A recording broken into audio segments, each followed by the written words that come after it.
हिरे माझा मितवा मालिकेच्या पुढील काही भागामध्ये आपल्याला जबरदस्त असा ट्विस्ट पाहायला मिळणार आहे, ज्यामध्ये खरं तर आता सुप्रिया आणि ईश्वरी अर्णव हे तिघही जण वल्लरीचा बँड वाजवणार आहेत. तो नेमका कसा आणि काय नेमकं त्यांच्यासमोर सत्य येणार आहे तेच आपण या भागामध्ये पाहणार आहोत. तर व्हिडिओ शेवटपर्यंत नक्कीच बघा. सगळ्यात आधी आपण पाहतो ईश्वरीच्या घरामध्ये जे काही आता सुरू असतं, म्हणजेच अंजली जे आहे ते घर सोडून गेलेली असते आणि ही गोष्ट आता आईला समजलेली असते आणि त्यामुळेच आता आई ईश्वरीला भेटायला आलेली असते, कारण तिला कळत असतं की ईश्वरी खूप जास्त टेन्शनमध्ये आहे आणि ईश्वरीशी आपण असं बसून बोलायला हवं, फोनवर बोलून उपयोग नाही. म्हणूनच आता ईश्वरीला ती भेटायला आलेली असते आणि त्याचबरोबर तिला हे सुद्धा विचारायचं असतं की आपण पुढे कसं काय करायचं आहे, कारण ती सारखी ज्या रस्त्यावर ती बाई भेटली होती ना त्याच रस्त्यावर सारखी आता सुप्रिया जात असते, का तर तिला ते सत्य शोधून काढायचं आहे यासाठी. पण दुसरीकडे जे आहे ते अर्णवही तिथेच असतो आणि अर्णवलाही आता माहिती पडलेलं असतं की ईश्वरीची आई आलेली आहे. आपण अर्णवला आता रूममध्येच थांबायचं असतं म्हणून तो तिथेच बसलेला असतो. तर ईश्वरी आपल्या आईसोबत बोलत असते, आपल्या आईला सांगत असते की आई, जे काही झाले ते अचानक झाले आणि मला हे सगळं खरं तर ना आकाशकडनं कळलं. आकाश क्लाउड किचनमध्ये आला होता आणि तेव्हा नम्रताला हे सगळं सांगत होता. जेव्हा मीही ऐकलं तेव्हा मलाही खूप मोठा धक्का बसला. जर नमू काही बोलून गेली असती, पण नमूला मी थांबवलं आहे. तिला मी म्हटलं आहे की काहीच बोलू नको आकाशला या सगळ्या गोष्टी. त्यावर अर्णवही म्हणतो की तुम्ही ते बरं केलं की त्या गोष्टी ज्या आहेत त्या आकाशला कळू दिल्या नाहीत, कारण त्या गोष्टी सध्या तरी आपल्यामध्येच आहेत आणि तितक्यात तरी त्याला कळायला नको, नाहीतर याचं पुन्हा एकदा काहीतरी वेगळं काहीतरी घडायचं.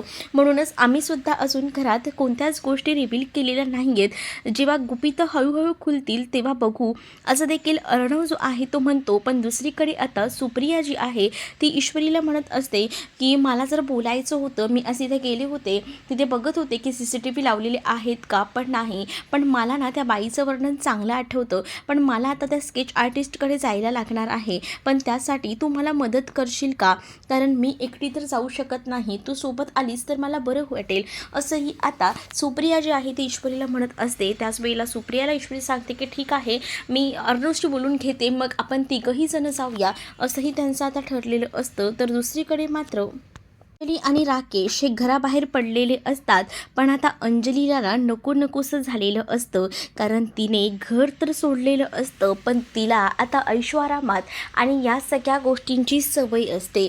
आणि दुसरीकडे राकेश ह्याला तर खूप मोठा पस्तावा होत असतो.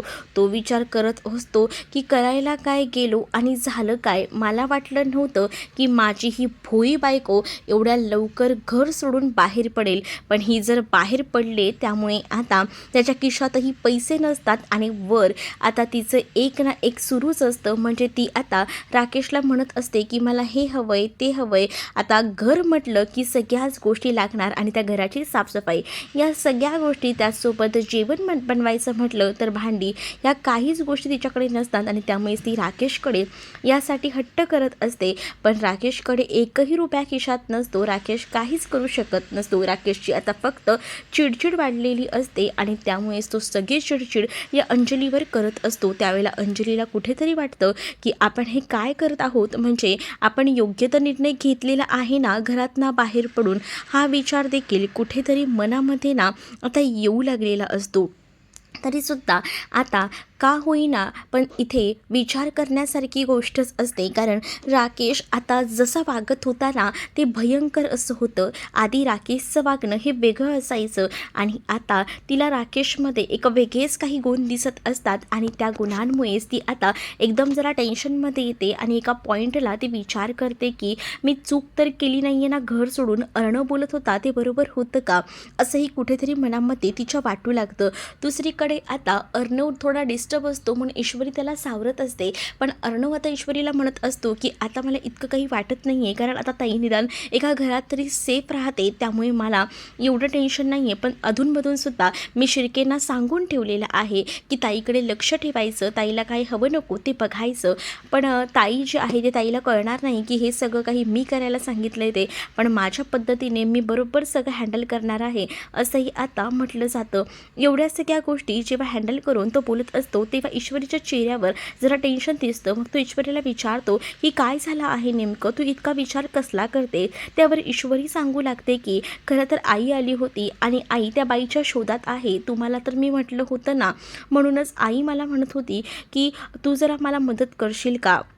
आईला आपली मदत हवी आहे, म्हणजेच आई म्हटली आहे की जर त्या स्केच आर्टिस्टकडे तू जर सोबत असशील तर बरं होईल. मग मला थोडंसं वाटतंय की ह्या सगळ्या प्रसंगात मी कसं जाऊ, पण दुसरीकडे मात्र आता म्हटलं जातं की काय हरकत आहे जायला, मीही तुझ्यासोबत येतो, आपण दोघंही जण जाऊया, मग तर झालं ना, असंही म्हटलं जातं. आणि मग जेव्हा या सगळ्या गोष्टी बोलल्या जातात तेव्हा मात्र आता ईश्वरीही चकित होते की अर्णव चक्क यायला तयार झालेला आहे.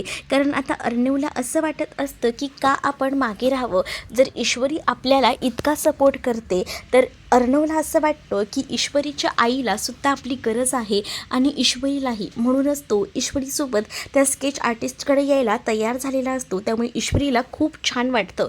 आता ईश्वरी लगेचच आपल्या आईला कॉल करायचा ठरवते, कारण आईनं सांगितलेलं होतं की तू माझ्यासोबत आलीस तर बरं होईल, कारण एकटी तर मी जाऊ शकत नाही, कारण एकटी जायचं तिला धाडस होत नव्हतं. जर सोबत ती असेल तर ती व्यवस्थित वर्णनही करून सांगू शकते. आणि वल्लरीचा चेहरा सुप्रियाच्या चांगलाच लक्षात होता आणि त्यामुळेच ना तिने स्केच आर्टिस्टकडे जायचं ठरवलेलं असतं. सुप्रियाला आता ईश्वरी कॉल करते आणि सांगत असते की आई, आपण उद्या स्केच आर्टिस्टकडे जाऊया. तर सुप्रिया म्हणते की हे बरंच झालं की तू माझ्यासोबत येतेस. मग आता सुप्रियाला ईश्वरी सांगते की अर्णवसुद्धा येणार आहे. ही गोष्ट जेव्हा सुप्रियाला कळते तेव्हा सुप्रियाला धक्काच बसतो. पण तू त्यांना सांगितलेस का की आपण कुठे जाणार आहे ते. त्यावर ईश्वरी म्हणते की रिलॅक्स आई, मी सांगितलं आहे त्यांना, ते माझ्यासोबत येणार आहेत आणि त्यांचा तुझ्या बोलण्यावर विश्वास आहे आणि त्यांनासुद्धा हे सगळं सत्य शोधून काढायचं आहे, यासाठी ते माझ्यासोबत यायला तयार झाले आहेत असं देखील आता ईश्वरी सुप्रियाला सांगते. मग सुप्रियाला ही गोष्ट ऐकल्यानंतर बरं वाटतं आणि सुप्रिया मग फोन ठेवते आणि बाबांना या सगळ्याबद्दल सांगू लागते. बाबांना म्हणत असते की तुमचा जो पत्रकार मित्र आहे ना, त्याचा मला कॉन्टॅक्ट डिटेल्स द्या, मी त्याच्या घरी जाणार आहे उद्या, कारण आम्हाला स्केच काढायचं आहे. स्केच काढलं ना की बरं होईल आणि त्या व्यक्तीपर्यंत आम्हाला पोचता येईल, कारण का त्या स्त्रीनं आतापर्यंत खूप त्रास दिला आहे. अर्णवच्या आईला न्याय मिळवून द्यायचा आहे आणि माझ्यावर सुद्धा जे काही खोटे आरोप केले गेलेले आहेत ती हीच योग्य वेळ आहे पुसायची. आणि या सगळ्यामध्ये अर्णवही आमची साथ देतोय, हेच माझ्यासाठी खूप मोठं आहे, यातच मी अर्धी जिंकली असं मला वाटतं, असंही सुप्रिया आता बाबांना सांगत असते. तर बाबा डायरीतलं ते जे पूर्ण डिटेल्स लिहिलेले असतात त्यातून एक पान उघडायला सांगतात आणि त्या पद्धतीने सुप्रिया बघते तर तिथे ॲड्रेस आणि नंबर सगळं काही त्या पत्रकारांचं लिहिलेलं असतं. मग ईश्वरी आणि सुप्रिया त्या पत्रकारांकडे जातात आणि तिथे गेल्यानंतर आता त्यांना पूर्णपणे जी सुप्रिया आहे ती वर्णन करून सांगू लागते.